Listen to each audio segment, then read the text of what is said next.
We have to inform you that Christian did not make it. Okay. Unfortunately, the doctors did what they could. And Christian is dead. Yes. Oh my God. That's OnlyFans model Courtney Clenney in the interrogation room, learning her boyfriend, Christian Obumseli, is dead. She sounds shocked, but what is her body telling us? We dig into it and the rest of the video. I'm Angenette Levy, and welcome to Law and Crime's Sidebar podcast. Courtney Clenney faces a second-degree murder charge, you will recall, accused of murdering Christian Obumseli, her boyfriend, during an argument at their apartment in Miami, Florida this past April. She maintains that she acted in self-defense during an argument. Clenny was interviewed for hours about the fight and the stabbing. Law and Crime was actually the first outlet to obtain this interrogation video. Clenny was allowed to go home after being interviewed by police and learning that Christian Obumseli had passed away. She was arrested, though, several months later, and she is now in jail awaiting trial. And joining me to take a very close look at this video and what the body language of Courtney Clenney could tell us is Dr. Lillian Glass. She is a body language expert. Dr. Glass, welcome here to Sidebar. Thanks for coming on. So glad to be here. Thank you for inviting me. Dr. Glass, this is a 4-hour interrogation clip. There are some pauses in it. There are some periods of silence where Courtney Clenney is in the room by herself. So let's take a look at our first clip here. This shows Courtney Clenney in the interrogation room. She is wearing a robe, only a robe, and she's asking when she can get to the hospital to see Christian Obumseli, who is suffering from a knife wound, and she keeps asking about how he's doing. So let's take a look. Like, I just cannot believe the way my day went. Yeah. It's way worse than I really want to get to the hospital. Yeah. We'll talk to you like now. I desperately want to get to the hospital. Right. I mean, either way, so you don't rush, you still won't be able to see him at this point, obviously. You said what? You wouldn't be able to see him at this point, so Why? that way you don't have to, because you're still working, you're still taking care of him, it's a process, so they don't I let just want to anyone be in. there Yeah. when I can. So, yeah, once we'll talk about that, okay? Okay. Give me 1 second. Thank you.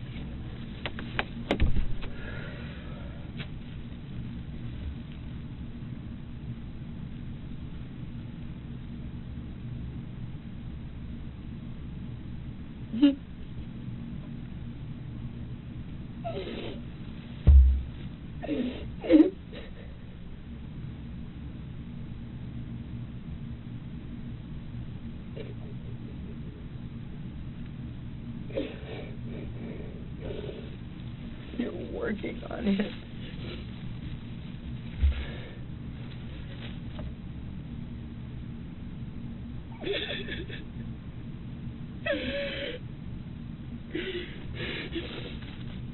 You're working on him.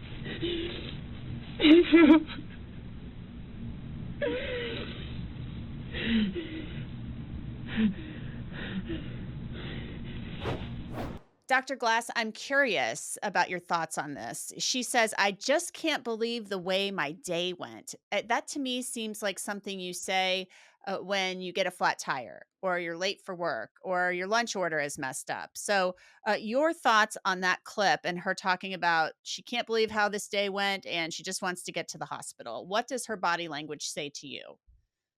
This is all about her. And you see a lot of high drama kind of histrionics in terms of how she's coming across. It's really all about her.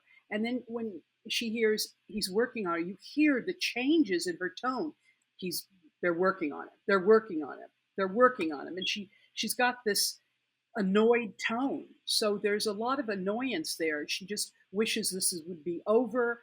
And really, it's about her and how she's feeling. A family frustrated with the outcome of an investigation into their loved one's death. A man who was wrongfully and publicly accused of a crime he didn't commit wants compensation for the months he spent locked up in jail. These are just some of the stories covered in Court Junkie's new podcast titled Civil. When justice can't be acquired through the criminal court system, that means a lot of people often go to the civil courts. Civil explores some of the most fascinating civil trials. Each episode covers a single case. think Alex Jones to O.J. Simpson to cases the listeners have likely never heard of before, like a principal who hypnotized his students and then 3 of those students died tragic deaths, or a teenager faced with a suspension at school, all because of a post on Snapchat.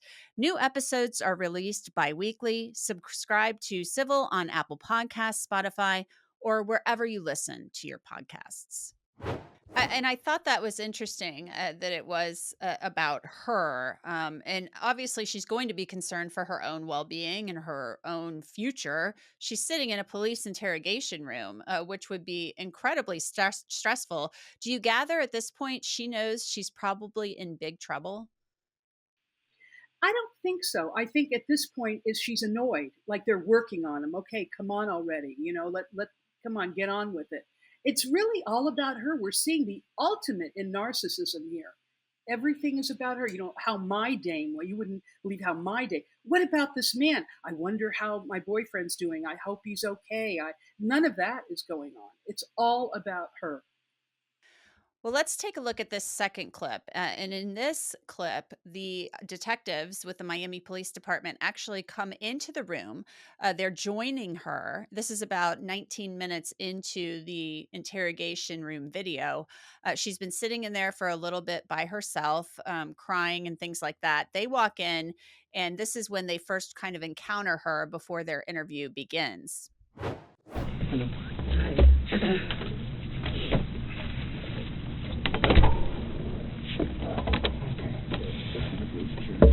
My apologies for being absolutely fucking covered in blood. Listen, you don't have to apologize, okay? I completely understand. Mm-hmm. All right? Things happen, and you can't control it. Okay? Yeah. So, you don't have to apologize for it. All right? What's your name? Detective Brasino, okay? And this is my partner, Sergeant Rodriguez. Okay? Today's Sunday, April 3, and the time is 7:36 p.m. All right? What's your first name? Courtney. Courtney? Can you spell it for me, please? C-O-U-R-T-N-E-Y. Okay. And your last name? Clenny, C-L-E-N-N-E-Y. Okay. What is your date of birth? 4/21/96. Dr. Glass, I'm interested to know what you think about the way Courtney Clenney greeted these officers. It almost, to me, felt like, she's saying, my apologies for being covered in blood, and she uses the F word there. It's almost like something you would say to your friends or something. Exactly. It's, again, all about her. You just see this narcissism, this ultimate narcissism, me. And you just see her arms crossed over her body. Again, it's where she's trying to be very protective. But to say, excuse me for being covered in blood, like she's doing a YouTube video and wants to apologize that she doesn't look right, and it's so disheartening and cold. And it does seem kind of casual to me, just kind of pedestrian for having been through something. And I don't know how I would react. Obviously, none of us know how we would react if we had stabbed somebody, no matter what our claim of the defense was. But I just thought it was very casual. That's what struck me about it. It's very casual, and it's about her. But even if you stab somebody, you want to know what's going on with them. You have some feeling about them. And this is really directed back to her outfit, that it had blood on it. And again, you really see a good picture of her character. Now let's take a look at a clip that's just a couple of minutes later. And we need to keep in mind, this is a video that's 4 hours long. It includes those long periods that I talked about earlier. But this clip is about 22 minutes into the entire 4-hour video. And Courtney Clenney starts to ask whether or not Christian Obumseli is okay. So let's take a look at this clip and we'll talk about it on the other side. Is he okay? He's still at the hospital. They're still, I know. monitoring him and talking to him. So we're waiting. Oh my God! So he didn't even have to have surgery. Well, I don't know. They're still doing X-rays and stuff like that. So I don't know yet. I'm waiting to hear a response. That's all I have to know. Thank Okay. God. So That's all I need. we'll get to that in a little bit. Okay. And once we're done, I'll go talk to them again and see what's the update. Okay. So Dr. Glass, she is saying, thank God, when these officers say to her, they're doing x-rays. I mean, they're still acting like he's still alive. I don't know if they knew that he had already passed away and this is some type of tactic, but she's saying, oh, thank God, that's all I needed. Well, you see her arms out like, oh, she's so surprised. She's so excited. And then her posture changes. She has more erect posture. She's starting to feel more confident. And she's starting to get a little cocky. So when they're asking her questions, it's, She doesn't give out a lot. So again, you're just seeing her completely change in her demeanor, where she's feeling a lot more self-assured and a lot more confident. I thought it was weird, that she's saying that's all I needed. It kind of brings it back to her again. She is expressing concern for him. I mean, she is, but her body. So you think she's looking a little more or feeling a little more confident there because she's thinking, oh, he made it or he's going to make it. Yeah, again, it's, oh, great, the over extension of the hands. I'm just, oh, this is so great. Now I'm off the hook. And then immediately when you see the posture change, that's what tells you, again, it's about her and really not about him. Is he okay? When will we find out how he's doing? No compassion whatsoever here. Dr. Glass, the next clip we are going to look at is where Courtney Clenney is basically explaining what happened that day. She said that they were going to go to the park, something about taking maybe the dogs to the park, and he had gone out and gotten her a Subway sandwich, is what she says. Then she talks about this argument they get into and how the stabbing occurred. So let's take a look at that really quickly. But said something about, well, what if I'm somewhere you don't want me to be? Okay. Which I wouldn't have been. I love him, but I feel like, maybe you don't want to know where I am. I guess maybe it'll just hurt him because he was pressing me, and he ended up pinning me against the wall, and then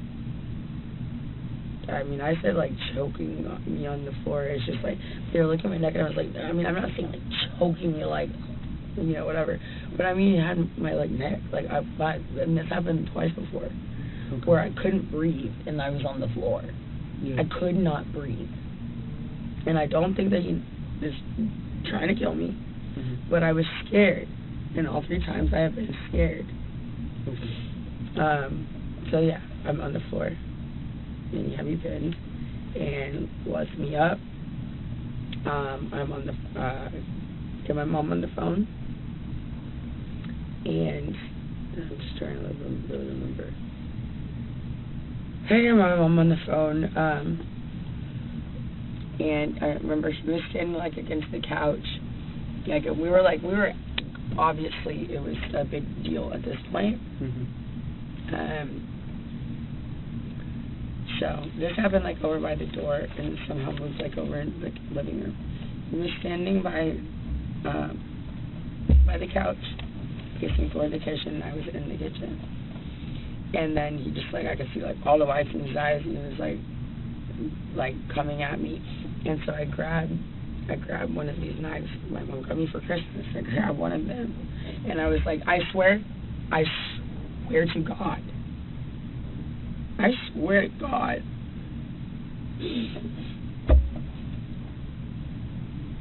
It was just I grab and be don't come anywhere closer to me. Because earlier, that happened 2 other times I couldn't fucking breathe. I'm sorry. I couldn't breathe. And it's very scary. And I just think just this kind of thing where I was saying do you know if he's okay?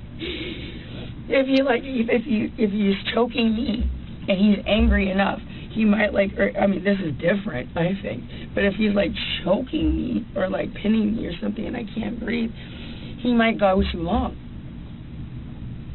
So I grab a knife and I said, don't come anywhere closer to me. I had absolutely no intention of using it. I'm on the phone with my mom, and he's coming at me like he's gonna grab either the phone or like the knife or something. And so I was just like, I was like, don't come any closer. It's coming at me, and I threw it. Dr. Glass, what do you make of Courtney Clenney's body language in this clip? She's talking about, she's kind of describing being choked by Christian Obumseli. She's talking about the knife, where she was in the house. Your thoughts on that particular clip and her explanation? Well, one of the things she does is she leaks out the truth in terms of her body language. Like when she says, I love him, and then she touches her nose. And that's a signal of deception. You wonder if she really did love him. And then you see some shoulder shrugs when she's talking. She tells a story that's inconsistent. He choked her, and then he didn't choke her. He was on the floor, and then she was near the refrigerator. So it's very inconsistent. And she speaks in telegraphic terms, which means she doesn't have a consistent flow of what's going on or telling the story. So it's little choppy telegraphic bits of information. And that's a signal of deception. So you wonder what really happened there. Why is touching the nose a sign of deception? Can you explain that to us? Yes, oftentimes the capillaries in our body, when we lie or something is not being told that's the truth, our blood flow changes. So that must have happened when she says, I love him. And that's a pretty serious thing, loving, especially since he's in the condition he's in. She had what's called an autonomic nervous system reaction. And so that's why she was pulling at her nose. Okay. The last clip we are going to review is the one where Courtney Clenney is told that Christian Obumseli died, that the man she's been living with had obviously altercations with over the last many months, has passed away. He didn't make it after she says she threw this knife and it hit him, and he started bleeding, things like that. So this is about 3.5 hours in to the video when the police inform her that he didn't make it, that he died. So let's take a look at that. It's 10:45 p.m. right now. Okay. Let's start off with. So I have a picture. Let me know if this is Christian or not. Okay. Mm-hmm. Yeah, that's Christian. Okay.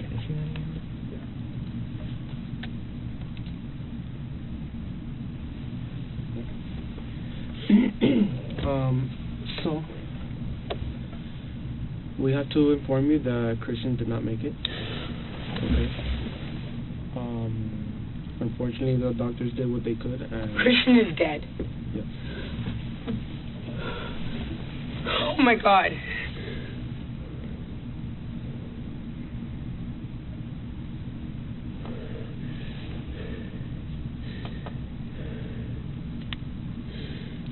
This is not real, right? Okay.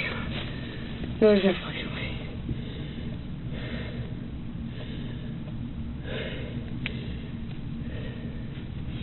Christian died? Can I please have a hug? Am I allowed to do that in here? Sure. Yeah. Relax. You'll be fine. No. Calm down. Calm down. Calm down. Take deep breaths.